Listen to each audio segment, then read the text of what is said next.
માધવપુરની મહિલાને ખોટું સોનું પધરાવનાર 3 આરોપીઓને અમરેલી એલસીબીએ ઝડપી પાડ્યા। પોરબંદરની મહિલાએ સસ્તા સોનાની લાલચમાં ભોળવાઈ ગઈ હતી। પોરબંદરના માધવપુરની મહિલાને સસ્તા સોનાની લાલચમાં ધારી લવાઈ હતી।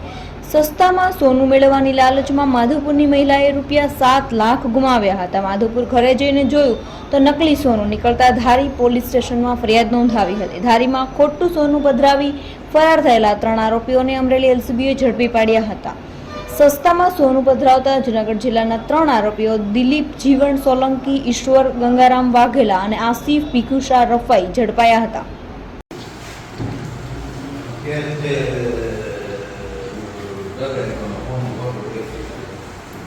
હાલો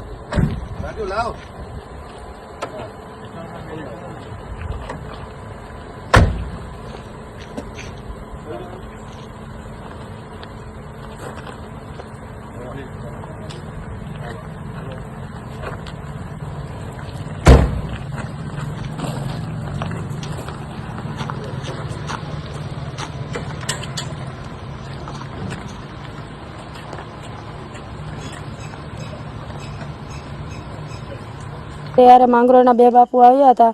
એને કીધું તમને સાસુ સોનું દેવરાવું અને લાલચમાં નાખીને તમે પૈસાનો મેળ કરો। અમે 7 લાખ લઈ અને ધારી લઈ આવ્યા। અમને ધારી આવ્યા એટલે એ લોકોએ અમને સોનું આપ્યું। અમે ઘરે જઈ અને ચેક કરાવ્યું ને 7 લાખ અમારા લઈ લીધા એને, અને ઘરે જઈને ચેક કરાવ્યું તો ખોટું સોનું નીકળ્યું।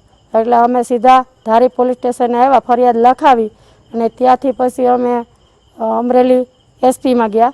એસપી સાહેબે પૂરેપૂરું નિવેદન દઈને અમરેલી પોલીસ સ્ટેશનમાં કાર્યવાહી તાત્કાલિક કરી, ગુનેગારને શોધી લીધા તાત્કાલિક ને મુદ્દામાલ સાથે બધું જપ્તે કરી અને મને પૂરેપૂરો ન્યાય દેવરાવ્યો।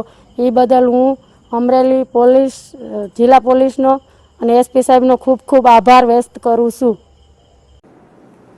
હાલમાં ધારી પોલીસ સ્ટેશન ખાતે એક ફરિયાદીને સસ્તું સોનું ખરીદવાની લાલચ આપી તેમને વિશ્વાસમાં લઈ અને તેમને ખોટું સોનું આપી અને તેમની જોડે 10 લાખની છેતરપિંડી કરવામાં આવેલી હતી। ધારી પોલીસ સ્ટેશન ખાતે આ બાબતે તાત્કાલિક ગુનો નોંધવામાં આવેલો હતો અને આ ક્રાઇમમાં ટોટલ 3 આરોપીઓ છે તેમની ધરપકડ કરવામાં આવેલી હતી અને જે ફરિયાદી છે તેમને કુલ 6,40,000નો મુદ્દામાલ પરત આપવામાં આવેલો હતો।